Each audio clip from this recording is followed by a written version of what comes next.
सर्व मनीप्रियांचे खूप खूप स्वागत आहे आपल्या चॅनलवर।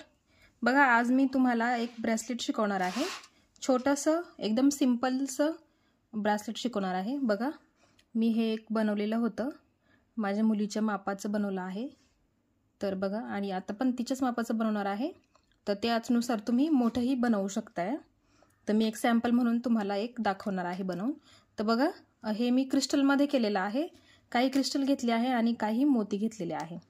आता मी बनवताना बघा, इथे हे पण क्रिस्टल आहे, येलो गोल्डन कलरचे म्हणा, आणि इथे हे ब्लॅक कलरचे क्रिस्टल आहेत। आणि बघा, मी इथे नायलॉनचं वायर नाही वापरणार, हा इलास्टिक आहे बघा, स्ट्रेचेबल इलास्टिक वापरणार आहे मी। बघा, 8 mm चा वापरणार आहे मी, 0.8। तुम्ही कमीचा पण घेऊ शकताय, म्हणजे मोत्यांच्या हिशोबानुसार, म्हणजे तो मोत्यांच्या मध्ये गेलाही पाहिजे, कारण आपण ह्या इलास्टिक मध्ये सुई ओवू नाही शकत आहे, कारण हा 8 mm घेतला आहे म्हणून खूप जाडा आहे। थोडासा छोटा घेतला की मग सुई मध्ये पण जाऊ शकतो। तर बघा, क्रिस्टल मध्ये हा सहज जातो। बघा, ह्या पद्धतीने सुईचा वापर नाही करणार मी, डायरेक्ट दोऱ्यानेच म्हणजे इलास्टिकनेच घेणार आहे। तर मी मापाचं इलास्टिक मी कट करून घेणार आहे डायरेक्ट। तुम्ही हाताचं माप घ्या आणि मगच करायला घ्या। तर बघा, अंदाजे मी इथं एवढं घेतलेलं आहे बघा।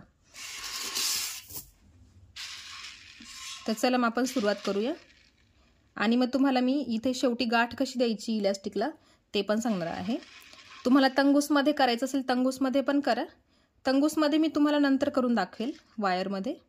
त्याच्यासाठी एक वेगळी कडीकोंडा वापरणार आहे मी त्याच्यासाठी, आणि इलास्टिकसाठी मी डायरेक्ट गाठ बांधणार आहे। तर आता मी सुरुवात करते। तर याच्यामध्ये मी काही हे गोल्डन क्रिस्टल, मग नंतर एक ब्लॅक क्रिस्टल, असे एकाआड एक मी हे क्रिस्टल घेणार आहे। तुम्हाला प्लेन कलरमध्ये करायचं असेल प्लेन कलरमध्ये करा, 2 कलरमध्ये करायचं असेल 2 कलरमध्ये करा। बघा, अशा पद्धतीने आपल्याला एकाआड एक हे सगळे मोती एकात एक विणून घ्यायचे आहे। जेवढं मापाचं पाहिजे आहे ना तुम्हाला, आधी सुरुवातीला सगळे मोती विणून घ्यायचे आहे, आणि मग हाताचं माप घेऊन बघायचं बरोबर आलं आहे की नाही। आणि हाताच्या मापापेक्षा थोडंसं किंचितसं मोठं करायचं, म्हणजे थोडंसं ब्रेसलेट लूज छान वाटतं, पण एवढं लूज नका करू की हातातून गळून येईल, थोडंच लूज करा। तर बघा, अशा पद्धतीने मी हे सगळे क्रिस्टल असे एकात एक विणून घेते आहे। आता मी पूर्ण विणून घेते आणि मग तुम्हाला शेवटी गाठ कशी मारायची मी तुम्हाला ते शिकवते। आधी मी हे सगळे क्रिस्टल एकत्र विणून घेते। तर बघा, मी एवढे मणी घेतलेले आहे विणून, माप घेऊन घेतलं आहे मी, जसं हे केलं आहे त्याच पद्धतीने हे केलं आहे बघा। आणि आता बघा, गाठ मारायची आहे। तर आपण जेव्हा साधी गाठ मारतो ना, तर ती सुटून जाण्याची शक्यता असते नेहमीच। तर इथे जर तुम्ही साधी गाठ मारत असाल ना, तर त्या साध्या गाठीला 2-3 पिळे अजून जास्त एक्स्ट्रा द्यायचे। म्हणजे बघा, तुम्हाला एक सॅम्पल सांगते मी, गाठ मी दुसरी देणार आहे। बघा, साधी गाठ कशी आपण देतो, अशी साधी गाठ देतो, ठीक आहे। त्याच्यावर अजून एक आपण गाठ देतो, तर त्याच्यावर अजून गाठ देताना काय करायचं बघा, हा एक पिळा झाला, परत हा दुसरा पिळा बघा, आणि परत एक तिसरा पिळा पण द्यायचा आहे बघा। असे 3-4 पिळे द्यायचे, आणि मग व्यवस्थित दोरा, म्हणजे जे इलास्टिक आहे ना ते टाईट ओढून घ्यायचं बघा। 2-3 पिळे द्यायचे आहे, कारण कधी कधी काय होतं, त्या गाठी सुटूनही जातात बघा।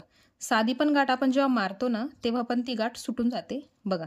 आता ही गाठ सुटणार नाही, सगळ्या बाजूंनी व्यवस्थित पॅक ओढून घ्यायची आहे।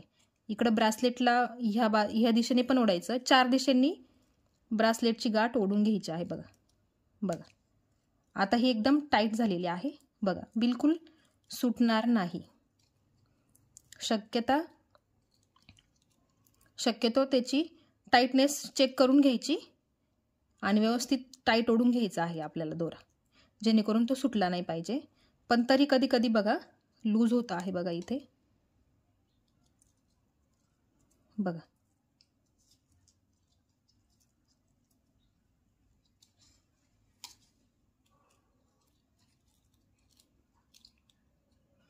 आणि ही गाठ मारून झाल्यावर परत त्याच्यावरती अजून एक गाठ आपल्याला द्यायची आहे. बघा, जेणेकरून ती पूर्ण घट्ट झाली पाहिजे. बघा बघा, अशा पद्धतीने गाठ देऊन घ्यायची आहे आणि 1-2 पिळे जास्त घ्यायचे, म्हणजे ती गाठ सुटत नाही.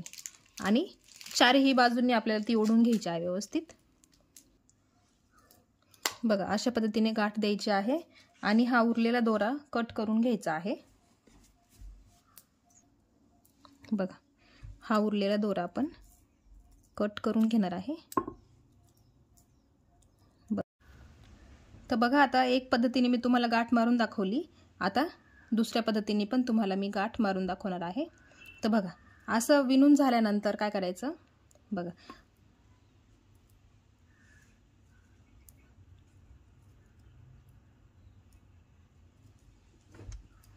व्यवस्थित दोरा पकडून घ्या आधी हातामध्ये. बघा, हा लूप असा करून घेतल्यानंतर हा दोरा याच्यातून वरती काढायचा आणि इथे पण असं लूप तयार करायचं. बघा, असा लूप तयार करायचा दुसरा, आणि हा जो उरलेला दोरा आहे ना, त्या दुसऱ्या लूपमधून वरती काढायचा आहे. बघा, ह्या पद्धतीने गाठ तयार होते. बघा बघा, आणि ती अशी ओढून घ्यायची आहे व्यवस्थित.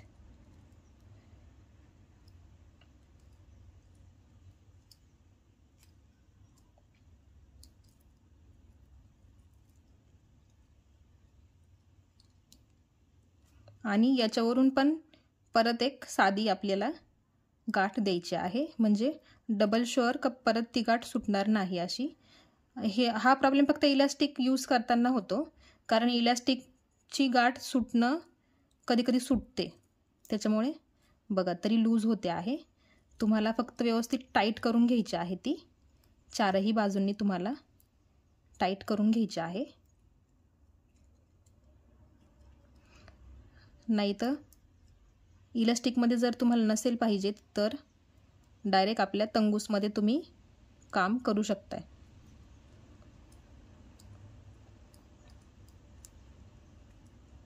मी तुम्हाला साध्या दोऱ्यामध्ये गाठ देऊन सांगते. बघा, इथे मी साधा दोरा घेतलेला आहे. तर काय करायचं, फक्त हा इकडचा एक टोक असं धरायचं, असं एक गोल लूप तयार करायचा. मग इकडच्या ह्या लूपमधून हा दोरा बाहेर काढायचा, मग त्याला पण असा एक लूप तयार करायचा. बघा, आणि हा उरलेला दोरा ह्या दुसऱ्या लूपमधून वरती काढायचा. बघा, आणि ह्या अशा पद्धतीने अशी गाठ ओढून घ्यायची आहे. आता हा दोरा आहे म्हणून ही पटकन घट्ट झाली गाठ, पण इलास्टिकमध्ये तसं होत नाही लवकर. तुम्हाला थोडीशी मेहनत घ्यावी लागणार आहे. व्यवस्थित दोरा सगळीकडून टाईट करून घ्यायचा आहे आणि 4-5 गाठ द्यायच्या, म्हणजे बरोबर होईल. आणि जेव्हा साधी गाठ देतो ना, तर 2-3 लूप घ्यायचे आहे, म्हणजे बघा अशा पद्धतीने 2-3 पिळे घ्यायचे आणि मग ती गाठ द्यायची. अशा पद्धतीने तुम्हाला इलास्टिकमध्ये काम करता येईल. बघा, हे ब्रासलेट इथे तयार झालेलं आहे.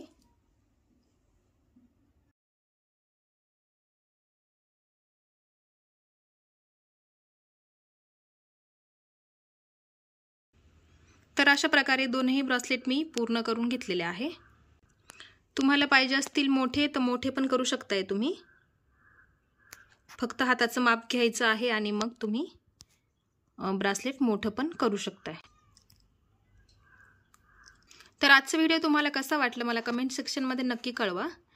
चॅनलवर नवीन असाल तर चॅनलला सबस्क्राईब करा, बेल आयकन क्लिक करायला विसरू नका, कारण असेच नवीन नवीन व्हिडिओ जेव्हा येतील तेव्हा सर्वात आधी नोटिफिकेशन तुम्हाला मिळेल. तर भेटूया एका अशाच नवीन व्हिडिओसोबत. तोपर्यंत बाय बाय.